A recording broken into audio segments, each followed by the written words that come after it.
23 grados. Ahora en modo Fontevecchia es momento de presentar a nuestro próximo entrevistado. Es periodista, docente, biógrafo y escritor. Es editor de política de la revista Noticias. Es reconocido por su investigación sobre el presidente Javier Milei, volcada en su libro El Loco. También ha escrito el libro Las Fuerzas del Cielo. Le damos la bienvenida en modo Fontevecchia a Juan Luis González. Juan, finalmente tuviste razón. Me acuerdo creo que era una columna de Ernesto Tenenbaum que planteaba que había que llamarte para ver si realmente, cuando se decía que Santiago Caputo iba a sustituir a Karina Milei como la parte más sólida del Triángulo de Hierro, desplazando a Karina Milei, y él decía, bueno, esperemos para llamar a Juan Luis González a ver si, dice, no, todo esto es mentira, más tarde o más temprano Karina se va a imponer. Finalmente Karina se impone, y la posibilidad de que su pérdida de poder por otros actores del gabinete se produzca son nulas. ¿Cómo te va, Jorge? Buenas. Karina Milei trata al gobierno y a la Libertad Avanza como si fuera una extensión del hermano. Y a medida que va aprendiendo cómo funciona el gobierno y la gestión política, va avanzando en ese sentido. Entonces, como ella controla al hermano, es algo que excede a la política, que viene desde hace muchos años, muchas décadas, sospecho yo, esto es hacer futurología, pero sospecho yo que esto va a seguir así. Es un control en la vida práctica, le maneja los números, le maneja la conexión espiritual, que es muy importante para él. Uno siempre puede suponer y tiene una tendencia casi como si fuera una ecuación matemática de que siempre lo que pase en la historia de la Libertad Avanza es la historia de Karina avanzando sobre el gobierno. Si esto ya era así, si esto ya era una realidad y lo venimos registrando en estos 2 años, después del domingo, donde Karina se siente revalidada y hay una escena absolutamente clara cuando ella apenas empieza a tener los resultados, sale a la puerta con Martín Menem y dice muy claro, como presidenta de la Libertad Avanza, o sea, tuvimos los 24 distritos, este día de apropiarse de la victoria. Entonces, si esto ya era así antes, imagínate después del domingo. Uno puede suponer lo mismo. Ahora, después está el hermano que le agrega toda una configuración particular a esto, porque en cualquier otro gobierno uno hubiera esperado y ya se hubiera resuelto esta interna, para un lado o para el otro.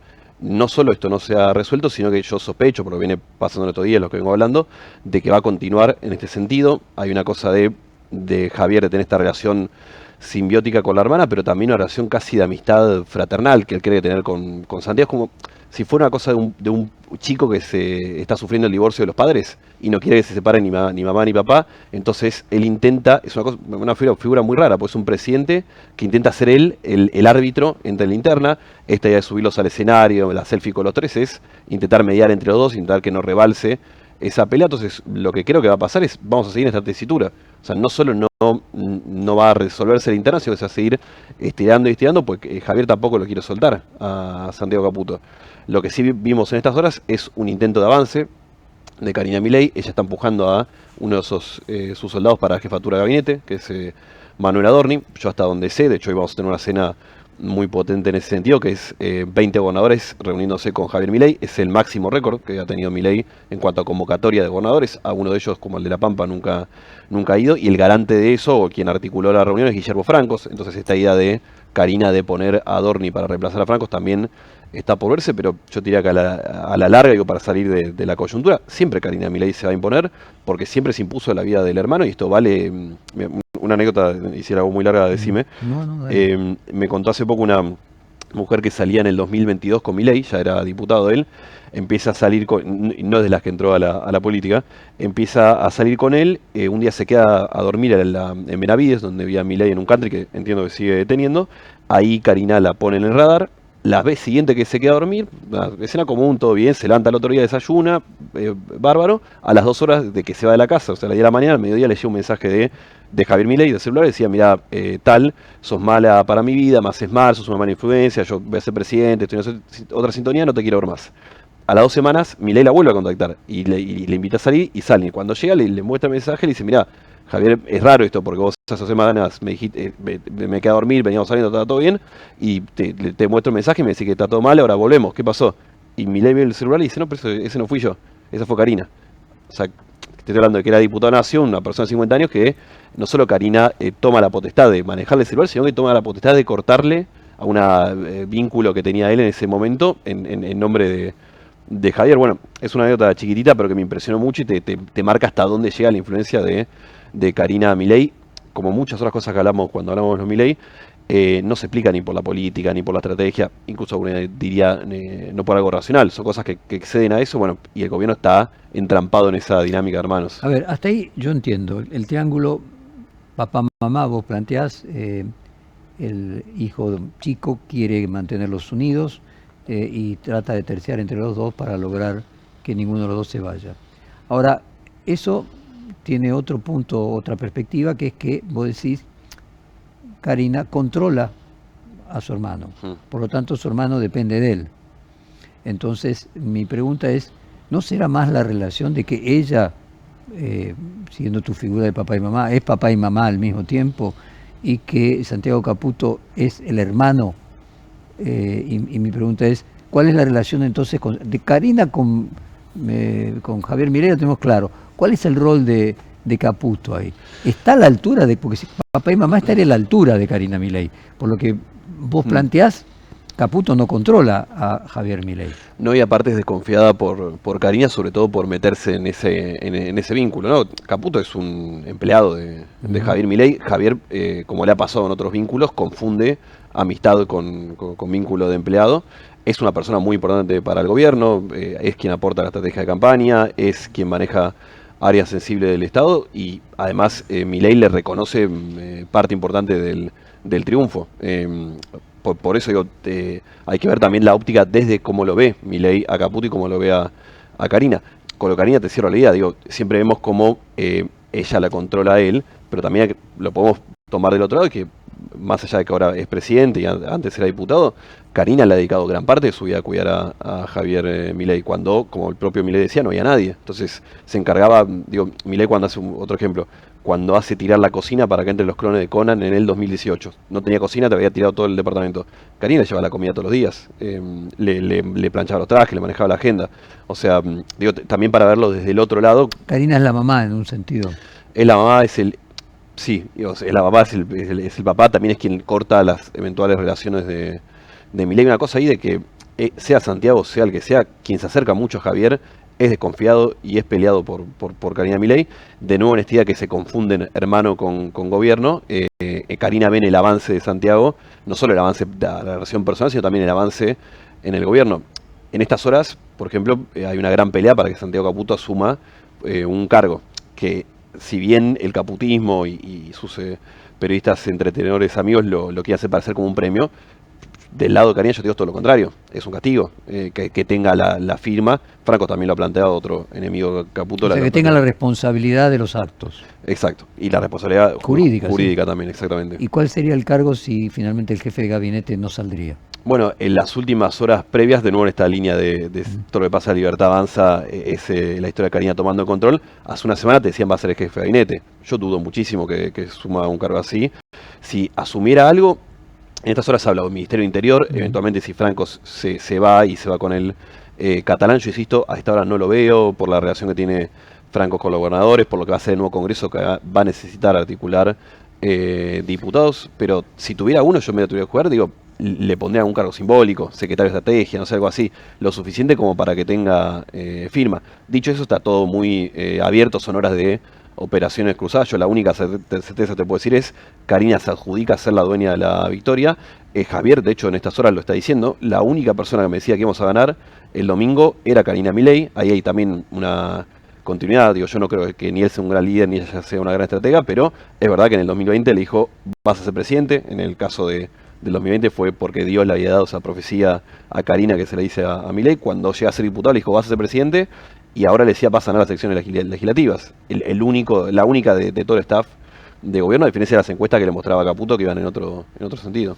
A ver, si uno construyera en psicología familiar, como vos lo planteás, esta idea de que Karina cumple el rol de mamá y papá, de que uno podría decir Santiago Caputo una especie de hermano, Franco, ¿qué sería? ¿El tío, el abuelo, el tío abuelo? No había pensado en términos familiares. Es quien intenta llevar algo de calma y raciocinio. Las constelaciones familiares de los psicoanalistas de familia se producen funciones, digamos, donde no necesariamente el rol de sangre sea el que finalmente se cumple en el rol verdadero, ¿no? Entonces, bueno, Karina sustituye a los padres, está solo, tiene solamente, los hijos serían los perros, y necesita un hermano. Sí. El hermano sería Santiago, y Sí. necesita una figura de la generación anterior, porque hasta ahí Karina, el propio Santiago, son todos de la misma generación o más joven. Hace falta un representante de la generación anterior para completar el cuadro familiar, sería el abuelo. Te diría sí, más que el abuelo, es más como el profesor o el director de la escuela, ¿no? Que intenta poner cierta racionalidad y orden a un gobierno muy caótico. Berten, el ex canciller, cuando le presenta la renuncia a Milei, entre otras cosas muy duras que les dice sobre el funcionamiento del gobierno, una es: estoy cansado de este jardín de infantes. Que creo que es una frase que, más allá de que es anecdótica de color, habla un poco lo que es la situación del gobierno. Francos intenta poner un cierto orden ahí. Es verdad que está desgastado la figura del jefe de gabinete, pero sale, yo creo que es uno que sale revalidado de la acción de domingo. Insisto, lo de hoy es inédito en los 2 años de gobierno de Milei. 20 gobernadores, algunos que nunca se sentaron con él. Franco va a estar sentado a la mesa, entonces hoy a la tarde va a estar Catalán también. Hay una señal ahí. Lo que de fondo vuelve a aparecer es que ya está muy en jaque el método de conducción político, ¿no? Un presidente que no define en cuanto a la interna, que no se mete en el armado político, 2 bandas muy enemistadas entre sí, tirándose carpetazos por abajo de la cintura, diría alguno. Pero las 2 bandas hasta ahora eran Karina y Santiago Caputo. Sí. Y aparece acá un rol reforzado que es de Franco, que no es de esta banda. No, es franquista, se podría decir, que tampoco es una banda, o sea, está él, está Catalán y no es que un gran armado, digo. En cambio los otros tienen pretensiones territoriales, pretensiones de caja, pretensiones de Estado, y de hecho lo están Y funcionarios. logrando. Y funcionarios, cada uno tiene funcionarios, o número 2 o número 1 de cada uno de los ministerios. Exacto. Entonces el rol de Francos es distinto, ¿no? Sí. O sea, no es un triángulo de hierro, ya pasaremos a una figura geométrica distinta. En esta cosa de Jardín de Infantes, después de la cierre de listas de Buenos Aires, en junio, si no me equivoco, que hubo un gran caos porque ahí donde la interna explota y Caputo queda muy dolido, el propio Milei le dice a Luis Majul que se había desarmado el triángulo de hierro y se había hecho una mesa, o sea, así ahí cambiamos la figura geométrica, donde le sumaba francos. Parte del desgaste lógico de Francos. También sumó allí a Patricia Bullrich. Eso fue después de la derrota. Yo digo cuando fue el cierre de listas. Parte del gasto de Francos es que lógicamente se da cuenta que lo usan como una figura de tironeo. Cuando Caputo agarra de poder, Karina lo levanta para bajarlo. Cuando Caputo está perdiendo, aparece él y va y lo discute. Entonces hay un cierto tironeo, pero sí, la figura geométrica va cambiando. Insisto, lo que hay de fondo, y nos puede hablar como siga futuro el gobierno, es que este esquema de conducción política está agotado, viene mostrando signos de agotamiento. Después se revalidó en las urnas, va por otro lado, pero me da la sensación de en esto que a Milei le cuesta mucho pagar, no sabe administrar vínculos humanos, entonces le cuesta mucho cortar relaciones. Yo tiendo a suponer que esto va a seguir igual hasta el 2027. Vamos a seguir en este empate hegemónico entre la fuerza Karina, la fuerza Santiago, que se ha reactivado la interna. Después el domingo ha vuelto, se han tirado mensajes muy duros y tiene cierto correlato en el armado. Después, bueno, Milei gana. Ayer yo escribía en noticias de el riesgo de subestimar a Milei, que acá nunca lo hemos hecho, de pocas cosas ayudaron tanto a crecer como a Milei, como la idea que Milei es un chiste, de que Milei se desarma, de que Milei no llega a ningún lado, y ha salido revaliado en las urnas también porque enfrente no hay nada. Esto hay que... Yo digo, en las últimas horas yo vi crecer mucho la tesis de son todos tarados que votan a Milei, son todos fachos, son todos vírgenes, son todos antiperonistas, que fue unas grandes proteínas de Javier Milei ese día. Yo, ojo, porque Milei por lo menos ofrece un rumbo, ofrece un norte, ofrece un relato, ofrece algo tangible, que es la baja de la inflación, que obviamente la economía está peor, pero pensemos en la gente que hace muchos años viene viviendo peor, qué respuesta se le daba, qué pasó en el gobierno de Frente de Todos, donde la palabra presidencial estaba muy gastada. Milei dijo que iba a pasar algo, que era ajuste, el ajuste pasó, dijo que iba a bajar la inflación bajó, y frente a eso no tenés una alternativa interesante. De hecho, la campaña, el eslogan tuitero de lo que fue Fuerza Patria era no hagamos nada, a ver si ganamos. Bueno, entre la nada y Milei, la gente sigue eligiendo a Milei, sea el gabinete que se saque los ojos, Karina se tire con Santiago, Caputo con Karina, entre la nada y Milei, o Milei por lo menos ofrece un rumbo caótico,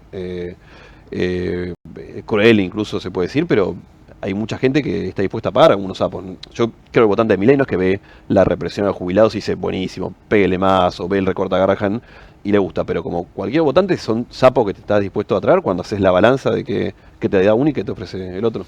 Quiero seguir con esta especie de reconstrucción de constelaciones familiares para tratar de entender las decisiones. O sea, me parece que la frase que vos contás de Huerten, estoy cansado de este jardín de infantes, de alguna manera demuestra una cuestión generacional.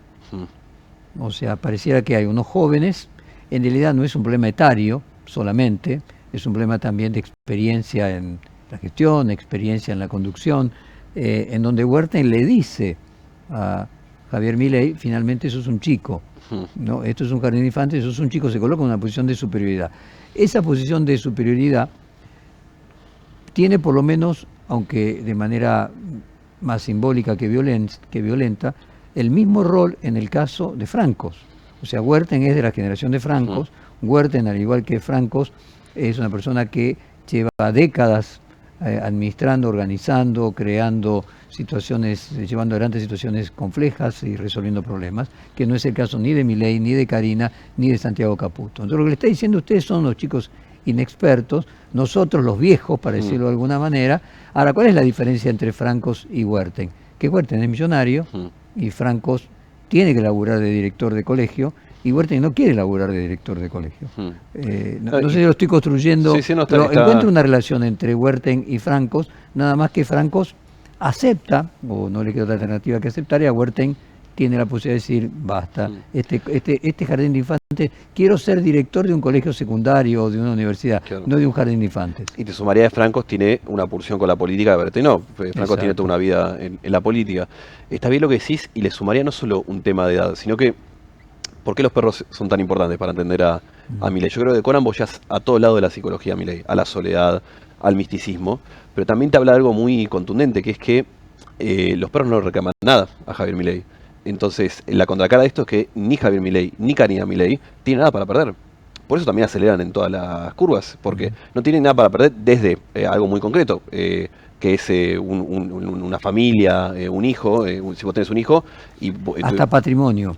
Hasta patrimonio, hasta carrera previa política o profesional. Sí, capital simbólico acumulado, no hay nada de eso. En toda la línea donde vos lo querés ver, ellos no tienen nada para perder, de la misma manera que cuando hablamos de el loco, entre comillas, o cuando hablamos de miticismo, esto no es ni bajarle el precio ni subestimarlo, ni sino todo lo contrario. Acá está el motor que lo lleva a donde lo lleva, acá está lo que lo distingue de toda la clase política argentina. Javier Milei se levanta a la mañana, no tiene ninguna duda de lo que quiere hacer. Tiene un fuego sagrado, o seguramente motorizado por toda su vida previa, por el hecho de no tener nada para perder, que lo hace, que hace que no le pase factura, por ejemplo, la gestión.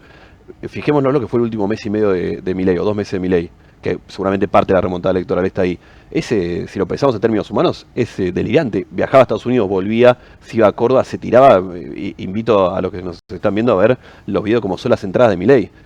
Es el presidente de la nación, con todo lo que eso significa, en medio de un mar de gente, 50, 60 personas aplastándolo, y él tiene una pulsión con eso, porque lo hacen en Córdoba, lo hacen en Rosario, lo hacen en el Movistar Arena. Bueno, hay un fuego ahí que está en esto de no tener nada para perder, de solo tener un camino para adelante, que lo distingue del resto. Obviamente a un tipo como Berti en un momento dice, bueno, ya está, sigan ustedes con este caballo, tengo otras cosas para hacer. Pero Milei, justamente como no las tiene, es lo que le da poder. Y insisto, todas estas cosas que a veces quedan en la caricaturización o en el chiste, es lo que lo distingue de todo el resto.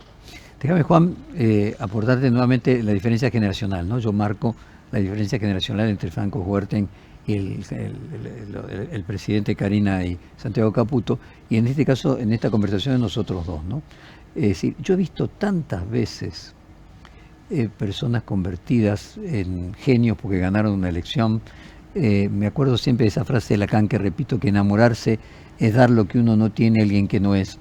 Es decir, en este momento ahora todo el mundo te dice Milei va a ser reelecto en 2027, y hace una semana Milei no llegaba a fin de 2027, ¿no? Entonces, déjame decirte que todas estas cosas que parecen motores de su éxito, la experiencia me ha dado a mí que muchos de esos motores que eran considerados virtudes, en determinado momento la situación del humor social se daba vuelta y se convertían absolutamente en defectos y se los veía patéticos, ¿no? El punto es que creíamos que eso se había producido hace un mes, y lo que vimos que no, que el miedo a la nada, resucitó, volvió a convertir en virtud lo que antes era defecto, pero fue defecto hace un mes y medio. Yo coincido absolutamente, como De la Rúa hacía propaganda diciendo dicen que soy aburrido, después se duerme la siesta, Menem con la Ferrari, después fue la corrupción. No tengo ninguna duda que el día de mañana el loco gracioso va a ser como pensamos que Milei iba a gobernar bien si hablaba con un perro muerto.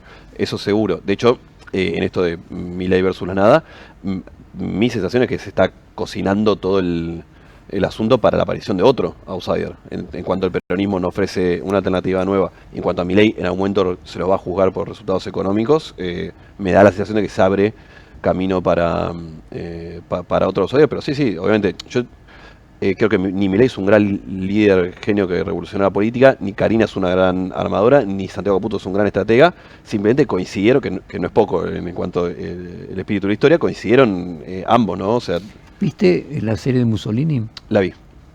¿Y te generó reminiscencias?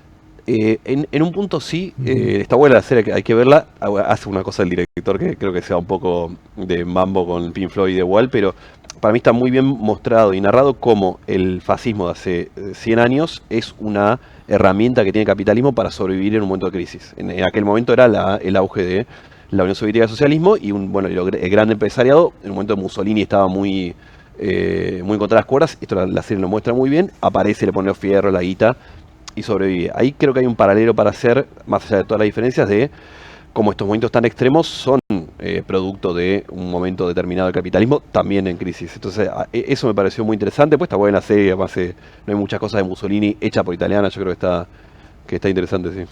Pero creo que ahí también vale esa idea que aquí un especialista en el tema también lo expuso en un reportaje anterior, que es el fascismo, entendiendo el fascismo no necesariamente como una repetición de lo que sucedió en Italia, sino un elemento disruptivo y popular, con su componente de locura y de contradicción, es una herramienta del capitalismo para que la crisis no sea capturada por los revolucionarios, para mantener el orden de alguna manera. O sea que esta insatisfacción, el malestar en la cultura, diría Freud, que se da en determinados momentos, no desencarrile y termine siendo un caos en una revolución que termine en una revolución que hasta puede ser regresiva. O sea, cuando digo es una herramienta del capitalismo frente a situaciones de crisis para que no lo capitalice la revolución, no estoy haciendo una crítica al capitalismo, estoy simplemente describiendo de que hay fuerzas que frente al temor a que la situación se convierta en un caos, utiliza a un personaje, como diría, siempre repito Hegel, un cuerpo, para que la historia se vuelva a encarrilar durante cierto tiempo y que entonces la dosis de locura que genera la crisis se encarne en una persona que termine luego siendo chivo expiatorio, ¿no? Lo cierto es que, yo también vi la serie, por eso te lo preguntaba, me genera una cantidad de paralelismos que llaman mucho la atención, como la situación de que un día está por extinguirse y el otro día pasa a ser rey, ¿no? Que de alguna manera es lo que le pasó a Milei entre el 7 de septiembre y el 26 de octubre, ¿no? Sí, hay un paralelo ahí que en esa línea ha sido a José Venegas, a Feyerstein, que ellos hablan de estos movimientos no como un fascismo idéntico al del siglo pasado, sino como reproducen mecanismos de movimiento político, de control político, de movimiento de masas, y ahí sí hay un paralelo, en esta idea de la deshumanización del otro, el otro una cucaracha, una rata, un mandril, un grupo minoritario tiene la culpa de que Argentina, Alemania o Italia no haya sido grande y que hay que exterminarlos y ellos son los responsables.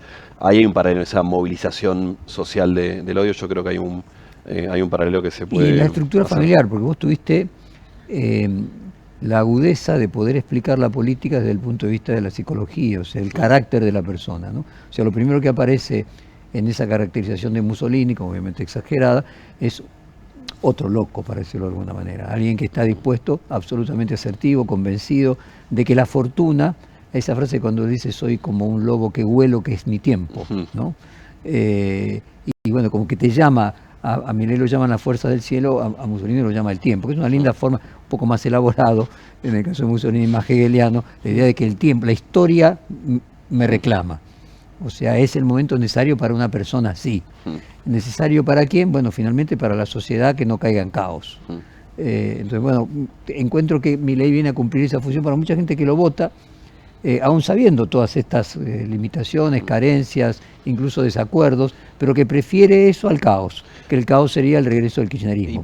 Y además para mucha gente no solo lo vota a pesar de eso, sino por eso, porque en el caos, en el enojo, en el grito, se parece mucho más a ellos que... Es que se parece a aquello de que la vacuna es lo mismo que produce la enfermedad, ¿no? O sea, que la vacuna que hay que darle es parte de la misma enfermedad, ¿no? Al caos, Claro.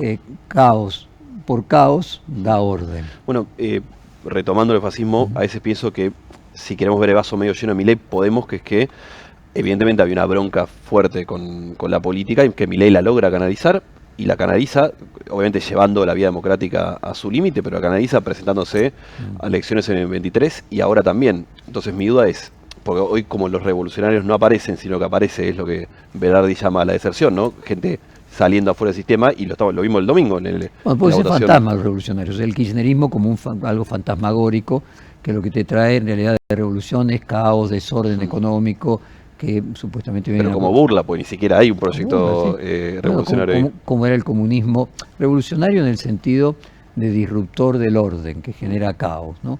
Entonces el temor en aquel momento era que viniera el comunismo y que entonces generara un desorden macroeconómico monumental. Hoy ese desorden macroeconómico fundamental estaría en el significante kirchnerismo, que es un significante abierto y que se lo puede llenar de cualquier cosa, pero pregnó en la sociedad la idea de un fantasma que era el regreso del caos. Y frente al regreso del caos, bueno, la vacuna es este otro caos, pero que finalmente caos por caos da orden. Te sumaría ahí que Claro. más allá del caos, digo, Milei ofrece algo. Y eso es una novedad, no solo en los modos en que, en que uno lo ve y se tiene identificado, sino que ofrece algo tangible, que es que la leche sale hoy es jueves, el jueves que viene seguramente salga lo mismo. Ofrece un orden.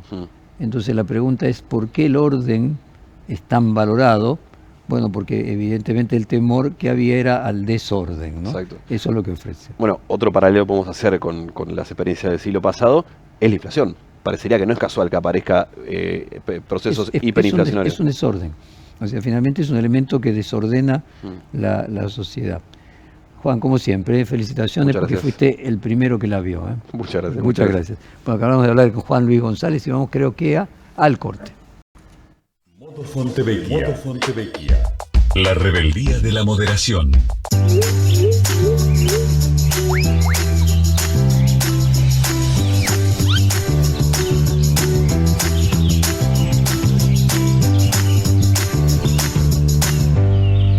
Straight 8, la nueva herramienta de entrenamiento que te ayudará a pararte más derecho, ensanchar los hombros y alinear la columna para un alivio instantáneo.